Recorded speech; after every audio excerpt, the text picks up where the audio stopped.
Welcome back to the Reading Corner here on Dreamers Defy. Now you may notice that I am holding our buddy Draco here, and that's because today we're going to have a fun day. We're going to be reading Draco's Storytime Adventures. Yeah, it's going to be a fun time and a fun read. And I also want to remind you that you can get your very own handmade plush Draco right here, along with his Storytime Adventures book. And all you got to do is simply subscribe to the channel. Now we're going to give away 2 of them, and we're going to give away 1 when we get to 500 subscribers, and we're going to give away 1 when we get to 1,000 subscribers.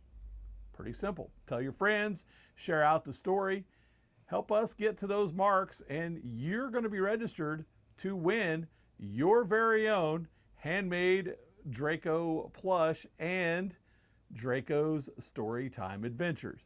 It's really just that simple. He is a cutie. You can see him right there. Got that little star on his belly. Comes with his own little name tag right there. It says Draco. And of course, Draco's Storytime Adventure is published by Of Stars and Magic Publishing. It's going to be a lot of fun. Of course, he is an aqua color dragon, and he has aqua scales with the silver stars. It'll be a lot of fun. So without further ado, shall we get to the book? I think we should. All right, here's the book. I'm going to adjust the camera so I can zoom in and you can see the pictures, because this is a picture book and it's a lot of fun. So here we go. Draco's Storytime Adventures by Mary Haarmeyer. What a cute little seal right there.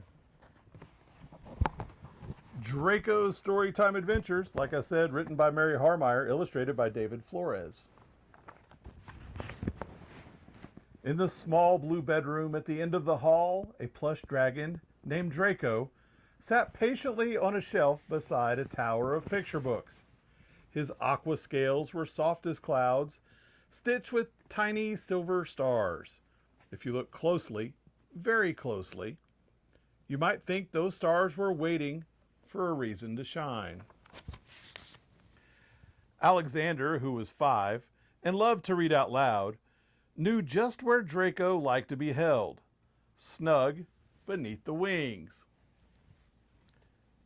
Maximillian, who was 3 and liked to whisper secrets, called Draco and hugged him nose to snout. Every night, after bath and warm pajamas, the brothers climbed into their star quilt ark and invited Draco aboard. Some nights were quiet enough to hear the curtains breathe.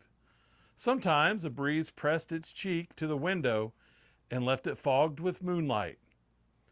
That's when Alexander chose a book, Max settled into his lap, and Draco blinked at the stitched eyes just once, as if he already knew what was coming. "Ready?" Alexander asked, his voice hopeful whisper. "Ready," Max breathed against his brother's shirt.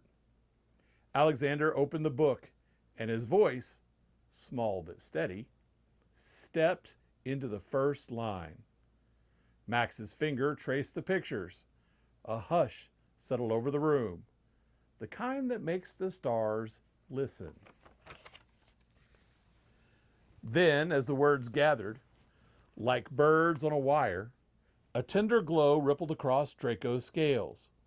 One star, then another, lighting up in shy, pearly sparks. When the boys read, Draco woke. He yawned a little dragon yawn, and the silver in his wings trembled like bells. He lifted his plush head, peeking from the page to the ceiling and back again, and whispered, "Where shall our story take us tonight, readers?" "To the place in the book," Alexander said, as if that were the most ordinary magic in the world. Max nodded very seriously.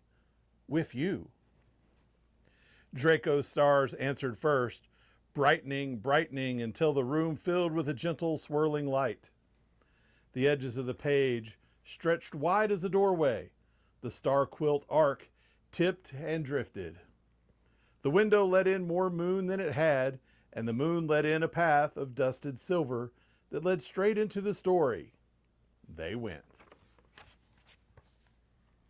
They floated onto a meadow stitched with sentences and sky. Trees wore alphabets for leaves. A brook let poems tumble over its stones.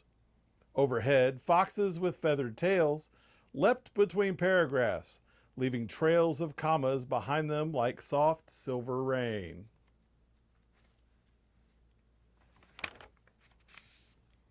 Draco's wings unfurled, no bigger than a bed pillow, no smaller than bravery, and he invited the brothers up. Alexander climbed first, careful and kind. Max scrambled after, a giggle tucked under his chin. "Hold tight," said Draco. He lifted them into the cool, book blue air.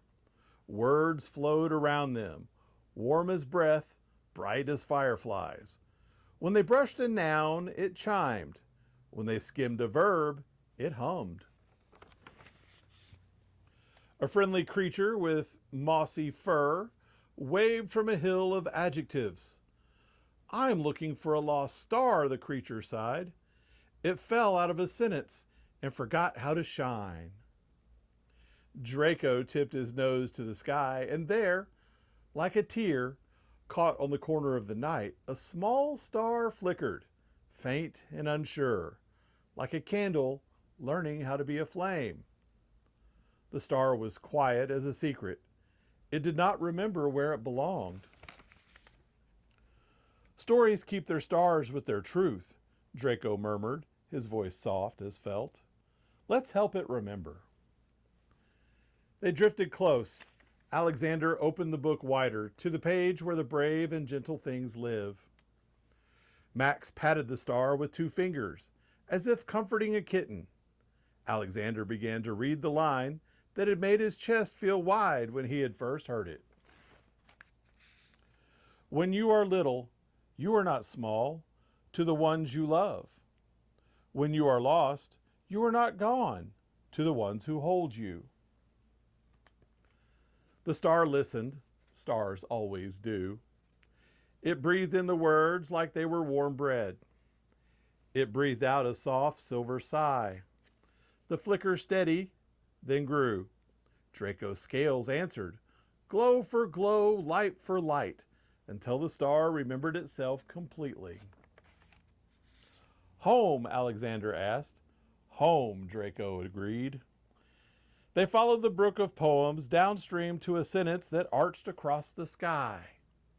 For the first time, the star settled into the dot above an eye, as satisfied as a shy smile finally finding its place. The sentence glowed with it. The meadow brightened. The sky foxes stitched the night back together, tail by feathered tail. Max clapped, delighted. "Star, stay!" "The star stays," Alexander said softly. They circled once more, skimming the wing of the story's moon. Then Draco, whose wings were growing sweep, warm, and whose stars were turning drowsy, curved toward the page, doorway home. The book, faithful as always, was waiting, open to the star quilt arc. "Hold tight," Draco whispered again. They slipped from the story sky into the bedroom blue, landing in a tangle of covers and happy hearts. Draco's glow dimmed to a friendly shimmer. The moon returned to its window. The hush returned to its corners. Alexander closed the book with a kiss to the cover. Max tucked Draco beneath the wings, right where he liked to be held. "Thank you," said Alexander. "Thank you," said Max. Draco curled beside them, soft as a lullaby. "Every story lives inside you," he whispered, his voice already a half dream. "When love and brave little voice open the door, I'll be here, where the words turn to wings." The nightlight breathed a small, patient glow. The curtain sighed. Somewhere very faintly, the rescue star dotted an I and fell asleep inside its sentence. Alexander's eyes flickered close. Mac's thumb found its way to the edge of his quilt and stayed. Draco's stitched eyes relaxed. But if you looked very closely, very, very closely, you could see a tiny silver twinkle like a promise made of morning. Tomorrow there would be another story, another door, another sky. For now, the room kept them safe. The book kept their adventures, and Draco kept their dreams, shining quietly under his aqua scales, waiting for the moment the pages opened and love turned into stars again. Draco. What'd you think about that? That is Draco's Storytime Adventures, and let me hug him right underneath his wings, like Max says he likes to be hugged. So again, if you liked Draco's Storytime Adventures, there's more to come. This is just the first book in Draco's series. It's going to be a lot of fun. All you have to do to get your very own Draco is go to Amazon. I'll put the link down there for that. But if you want to win one, which is a whole lot more fun, all you have to do is subscribe here to the Dreamers Defy channel. We got more kids books coming up. Of course, we got more other adventures coming up as well. I'm loving Draco. He's one of my new favorite things. Let me know what you think in the comments down below, and let's have a good discussion. Be sure and share this channel out with your friends if you think they would like it, because we're just getting started. We're a lot of voices that refuse to quit on Dreamers Defy.